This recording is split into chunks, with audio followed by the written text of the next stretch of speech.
मैं एक तुम्हें एक रियलिटी बताता हूँ, बहुत ही जोरदार रियलिटी है। जो भी आपसे डिस्ट्रैक्शन पे आपको ज्ञान दे रहा हो वो खुद कहीं ना कहीं डिस्ट्रैक्टेड होगा, because no one is 100% focused. अगर आप इस पूरी धरती पे ढूंढने निकलोगे तो बहुत गिने चुने लोग निकलेंगे, मतलब समझा? आप ऐसा बोल सकते हो कि करोड़ों में से कोई 2 निकले जिनको पता ही नहीं है कि सोशल मीडिया क्या होता है। तो मैं आपको पहले ही एक बात बता दूं, जो भी आपको, जैसे आज की केस में मैं ही आपको ज्ञान दे रहा हूँ, तो घबराइए नहीं, मैं भी कहीं ना कहीं डिस्ट्रैक्टेड हूँ। थोड़ा बहुत डिस्ट्रैक्शन मुझे भी ड्रैग कर ही ले जाता है कि जितने गोल मैं सोच के, मतलब सुबह उठ के सोचता हूँ कि आज ये काम कर देने हैं, इस तरीके से कर देंगे, इतनी एफिशिएंसी से कर देंगे, वो जो सोचना है और ग्राउंड रियलिटी है उसमें डिफरेंस बहुत होता है जी। ठीक है, मैं आप नहीं बता रहा हूँ, मैं तो तुम्हारी उम्र से तो आगे निकला है, तुमसे ज्यादा समझदार हूँ ऑफिशियली, है ना, अनऑफिशियली भी हूँ, टेंशन ना लो। तो होता यही है कि जो आप सोचते हो और जब उसको ग्राउंड पे इंप्लीमेंट करते हो तो देयर इज अ डिफरेंस। बस उस डिफरेंस को आपको मिनिमाइज करना है। वो जीरो कभी नहीं होगा, बट हाँ मिनिमाइज करो कि जितना सोचा उतने करने की कोशिश कीजिए, बट हमेशा रहेगा। और दूसरा, डिस्ट्रैक्शन सबको घेर चुका है, एवरीवन इज डिस्ट्रैक्टेड। तो अभी जो लोग ज्यादा डिस्ट्रैक्टेड है, मेरे ख्याल से जो मेजर रीजन मुझे समझ में आते हैं आपकी एज में, वो या तो गेम्स होंगे, that is included in the mobile. एक हो गया मोबाइल, एक हो गया सर, और क्या क्या हो सकता है? किस किस टाइप के डिस्ट्रैक्शंस हैं आपको जल्दी से बता दीजिए प्लीज। मोबाइल, और फिर सर हो सकता है किसी से, मतलब वैसे तो मैं जानता हूँ तुम सब लोगों को, बट फिर भी किसी के चक्कर में कोई ना कोई फंस गया होगा, तो जिसको आप बोल सकते हो सर अपोजिट जेंडर, या फिर लव अफेयर। और किस चीज का डिस्ट्रैक्शन है भाई, जल्दी से बताओ। स्टडी का डिस्ट्रैक्शन है। अब यूट्यूब वही मोबाइल में आ गया, इसमें बहुत सारे हैं, यूट्यूब है, फिर BGMI है ना, फ्रेंड्स, यस यस यस, महिला मित्र। इसमें लव अफेयर का मतलब महिला मित्र वो तो लड़कों के लिए हो गया, हो सकता है कोई लड़की भी बेचारी फंसी गई हो किसी के चक्कर में, क्या पता है। और आप बोल सकते हो फ्रेंड्स। और बताइए भैया, स्लीप हो गई, ये तो डिस्ट्रैक्शन नहीं है, पर ये तो तुम्हारी बॉडी का आलस है। सोशल मीडिया हो गया, और तुम्हारी एज में आप और बोल सकते हो सर इनकॉग्निटो मोड हो गया, है ना। समझ ये तुम, मैंने जब ये इनकॉग्निटो मोड लिखा तो उसमें एग्जैक्ट वर्ड लेने की जरूरत नहीं है, I hope you got this. तो ये सारा खेल तो सर मोबाइल में चल रहा है, ये सब बाहर है।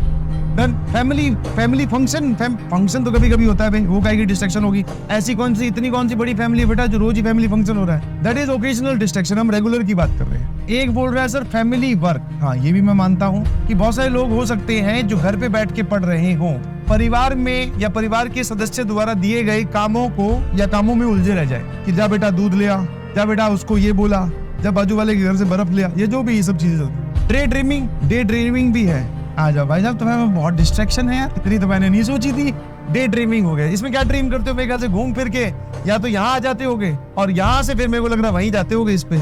और क्या तुम्हारी ड्रीमिंग है, मतलब क्या सोचते हो वो नहीं बता सकते ना। मूवी बेटा मोबाइल में देखता होगा, या सीधा मूवी खुद चल के आ जाती है, बेटा देख मैं मूवी हूँ तो मुझे देख ले, ये मोबाइल में तो होगा। यस, म्यूजिक और ये सब चीजें जो है। अब मेरी बात ध्यान सुनिए, ऑलवेज रिमेंबर, क्रिकेट खेलने चले जाएंगे तो बहुत सारी चीजें मोबाइल में ही आ गई, और या फिर आप बोल सकते हो आउट ऑन द फील्ड आ गई। तो पहली चीज कि आप इसको ओवरकम करना चाहते हैं कि नहीं, समझ में? कोई जनरल फार्मूला नहीं है डिस्ट्रैक्शन को ओवरकम करने का, कोई जनरल फार्मूला नहीं है। जैसे मैंने पहले भी आपको बताया है कि आप ऐसा सोचो कि सर ऐसे हम करें, मतलब कि सुबह इतने बजे उठे, फिर ये वाला खाना खाएं, और फिर सर हम ये वाला काम करें तो हम डिस्ट्रैक्ट नहीं होंगे। ऐसा कोई जनरल फार्मूला, तथाकथित रास्ता कुछ नहीं है।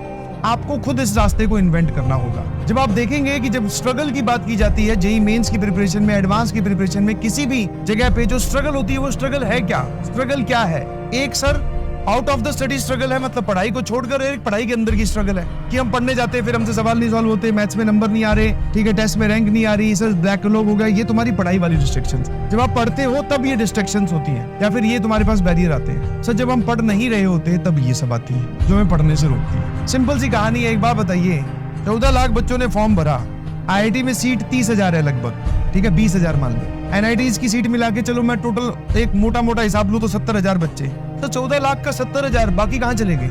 बाकी कोई ये लिए बैठा है, कोई ये तो चलो बहुत छोटा सा फैक्टर है, सबके साथ होता है। कोई ये लिए बैठा है, कोई ये लिए बैठा है, कोई ये लिए बैठा है। समझ पा रहे हो कि जब आप इनको ओवरकम करने जाते हो, जैसे मान लो कोई बच्चा बोले सर ये वाली हमें आदत है, ठीक है, भगवान ने हमें ऐसे ही बनाया भाई, ठीक है, जिस एज में आप है तो आपके जो है वो हार्मोनल चेंज हो रहे हैं, ये सब फीलिंग आनी नेचुरल है। समझ पा रहे हो? बट यस, अगर मैं बात करूं तो आपको इस फीलिंग को सप्रेस करना पड़ेगा। अभी आप उसी डायरेक्शन में बह गए, उसी डायरेक्शन में ही जाते गए, अच्छा लगता होगा आपको, है ना, वो रोकना पड़ेगा। बायोलॉजिकली आई कैन अंडरस्टैंड ये स्टेटमेंट करेक्ट या इनकरेक्ट दोनों ही हो सकती है, कि कोई डॉक्टर अगर मेरी ये बात सुन रहा होगा तो वो बोलेगा कि देखो ये एक फीलिंग दबाने के लिए बोल रहा है। नहीं, मैं इस पर्टिकुलर सेगमेंट या इस पर्टिकुलर टाइम के लिए मैं आपको बोल रहा हूँ कि आप इस फीलिंग को अपना कंट्रोल करके रखिए। भी एक सत्य है कि बच्चे जो हैं वो स्ट्रेटजीज बहुत बनाते हैं, बहुत। 5 मंथ के बाद में 4 मंथ, फिर 3 मंथ, फिर 2 मंथ, फिर लास्ट मंथ स्ट्रेटजी। और ये स्ट्रेटजी की सबसे कम जरूरत उसको पड़ती है जो